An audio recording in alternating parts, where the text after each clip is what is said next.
नमस्कार दोस्तों। मैं आपका दोस्त साथी स्वागत करता हूं आप सभी का हिंदी दोस्त में। तो आज हम चर्चा करते हैं समुद्र मंथन की।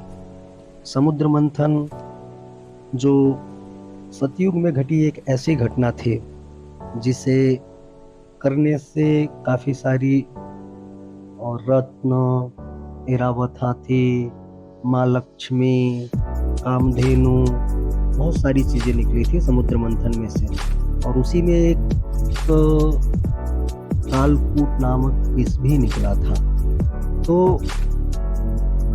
बात उस समय की है जब ऋषि के श्राप के कारण पूरी सृष्टि श्रीहीन हो गई थी। श्रीहीन का अर्थात ये है कि ऋषि ने श्राप दिया था तो माता लक्ष्मी रुष्ट होकर क्षीर सागर में चली गई थी, जहां पर समुद्र मंथन की घटना हुई। तो होता कुछ ऐसा है कि सभी देवता मिलकर महादेव जी के पास आते हैं, गुरु महादेव जी के पास, और उनसे कहते हैं कि ये पूरी सृष्टि श्रीहीन है, तो कुछ ऐसा उपाय बताइए कि जिससे पुनः सृष्टि में श्री की वापसी हो, रत्नों की वापसी हो और धन धान्य से समस्त संसार फले फूले। तो महादेव जी, गुरु महादेव जी कहते हैं कि इन सभी वस्तुओं को, श्री को वापस लाने के लिए हम सभी को समुद्र मंथन करना पड़ेगा। तो समुद्र मंथन हुआ, उसमें कालकूट विष निकला जिसका पान महादेव जी ने किया, अमृत कलश निकला, कामधेनु माता निकली, ऐरावत हाथी निकला और बहुत सारी चीजें निकली। तो उस पर चर्चा करने जाएंगे तो बहुत टाइम चला जाएगा। हमारा उद्देश्य ये है कि हम क्या सीख सकते हैं समुद्र मंथन की घटना से। तो जैसा कि समुद्र मंथन करने के लिए सबसे पहले किन किन चीज़ों की आवश्यकता थी, तो एक मथनी की आवश्यकता थी, एक बड़े रस्सी की आवश्यकता थी और जिसे पकड़ के मथा जा सके। समुद्र मथना है कोई छोटे पात्र में रखा हुआ जल या फिर कोई दूध दही तो नहीं मथना है कि छोटे से मथनी और छोटे से रस्सी से काम हो जाए, एक आदमी में इसे कर ले। तो इसके लिए एक पर्वत को, मथनी के आकार के पर्वत को वहां पे लाया गया। एक सांप बड़े आकार का लाया गया जिसको मथनी में लपेट के एक साइड सभी देवता, दूसरे साइड सभी असुर थे, तो उस प्रकार से मथा गया। लेकिन हमारा उद्देश्य जो है कि समुद्र मंथन से हम क्या सीख सकते हैं अपने निजी जीवन में, सामाजिक जीवन में, या फिर हमारे आसपास जो चीजें घट रही हैं उससे हम क्या सीख सकते हैं समुद्र मंथन से।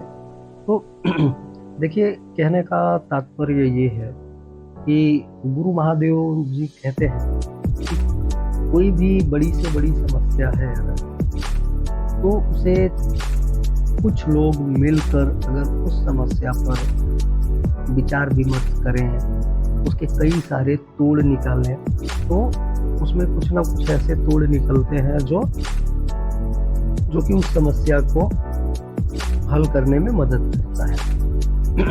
अब रही बात कि मैंने आपको एग्जाम्पल दिया समुद्र मंथन का। समुद्र मंथन में तो सबसे पहला जो निकला वस्तु वो कालकूट विष था। तो उसी प्रकार से जब भी हम किसी समस्या को लेकर बैठते हैं चार लोगों के बीच में, तो होता क्या है कि अमृत निकलने की बजाय वहां से विष जैसा द्वेष निकलता है जो उस समस्या को हल करने के बजाय और जटिल बना देता है। तो दोस्तों, कहने का मतलब ये है कि कभी भी कोई भी समस्या है तो उसे हल करने के लिए कुछ लोगों को, कुछ जो जानकार व्यक्ति हैं जिनको काफ़ी सारी समस्याओं का हल करने का तरीका पता है, तो इन सभी लोगों के मध्य आप बैठिए, उनसे चर्चा करिए, विचार विमर्श करिए और वहाँ से कुछ ना कुछ हल ज़रूर निकलेगा जो कि आपकी समस्या का हल होगा। लेकिन एक चीज़ जो गौर करने वाली बात है या ध्यान देने वाली बात है, वो ये है कि कभी भी उस हल के रूप में विष भी निकल सकता है। तो वो चीज़ मद्देनज़र रखते हुए समस्याओं का सही हल निकालें, क्योंकि गलत चीज़ें ज़्यादा हावी होती हैं बजाय अच्छी चीज़ों के हमारे और आपके जीवन में। तो अगर आप कहीं अकेले हैं या फिर आप किसी के सानिध्य में नहीं हैं, तो उस कंडीशन में आप कैसे करेंगे? उस कंडीशन में महादेव जी ने कहा है कि ऐसी परिस्थितियों में अगर आपके पास कोई नहीं है या आप किसी से सलाह नहीं लेना चाहते, कुछ समस्याएं ऐसी होती हैं कि जिसको आप किसी और के सामने नहीं रख पाएंगे, वो काफ़ी अलग चीज़ें होती हैं। उस कंडीशन में आपको करना क्या है कि खुद से उसके मन में उस समस्या को मत लें। उस समस्या को मथने का अर्थात यह है कि जो भी समस्या है उसके कई सारे हल निकालने की कोशिश करें खुद के मन में। किसी के पास नहीं जाना है, किसी से चर्चा नहीं करना है, लेकिन अपने मन में उस समस्या का कई सारा हल निकालने का प्रयास करें। दोस्तों, मैं आपको बताऊं कि अगर आप ऐसा करते हैं तो बड़ी से बड़ा समस्या जो भी है आपके सामने, उसका हल अवश्य निकलेगा। तो ये चीज़ें हैं समुद्र मंथन की कहानी से जो हम अपने नैतिक जीवन में उतार कर सीख सकते हैं और बड़े से बड़े समस्याओं से लड़ सकते हैं।